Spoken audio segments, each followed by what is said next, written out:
Advocacy Presentation by Samantha, Amanda, and Annalise. Chapter 1.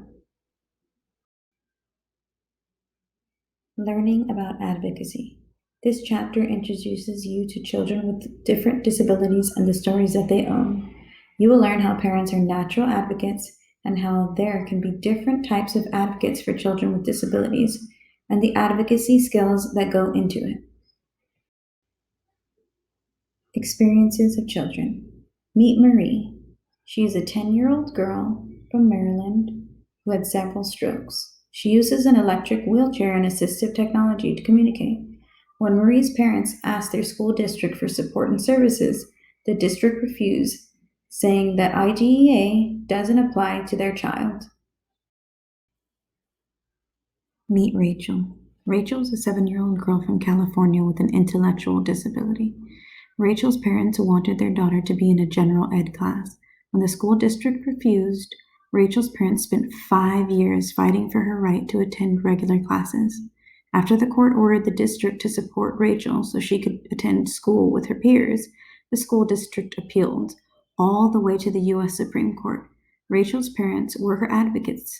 Today, Rachel Holland is a high school student in regular education classes. Why advocate?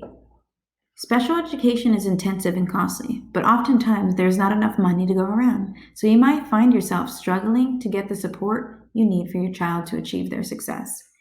In order to do that, you need to be equipped with tools, knowledge, and skills to win that battle. Who can advocate? Anyone can advocate for another person or themselves.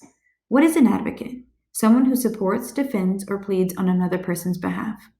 What is a special education advocate?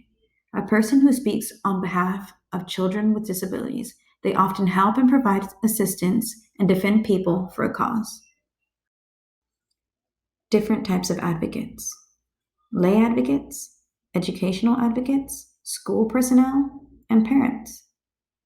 Lay advocates use their knowledge to help parents resolve problems that occur at their child's school. Their knowledge is specialized in legal rights and responsibilities. Lay advocates take part in meetings, reach to an agreement on services, and write letters. Lay advocates are always representing the child. Educational advocates evaluate and make recommendations about the child's educational services. Educational advocates are present at eligibility and when making IEPs. Educational advocates are always representing the child. School personnel. Teachers, administrators, staff, and special education providers could provide support to the child and their families. School personnel may consider themselves as advocates. However, they are not likely to advocate for the child with disabilities as they are employed and may put their jobs at risk. Parents. Parents are the child's first and natural advocate and should play an active role in planning their child's education. The law gives parents the right to make educational decisions for their child. The parents of a child with a disability have 2 goals: making sure the school provides your child with FAPE and preparing their child for further education, independent living, and employment. The second goal is to develop a healthy relationship with your child's school. What advocates do: gather information, learn the rules of the game, plan and prepare, keep written records, ask questions, listen to answers, identify problems, and propose solutions. The parent's journey from emotions to advocacy. Throughout the process, parents will learn the child's disability, educational and remedial techniques, educational progress, IEPs, how to advocate for their child, gain the insight on how to present personal concerns and problems in a written format, prepare for meetings, strategize to find solutions that are beneficial for all parties, utilize emotions as a source of energy and power, focus on achieving an appropriate education for the student. Are you ready to advocate?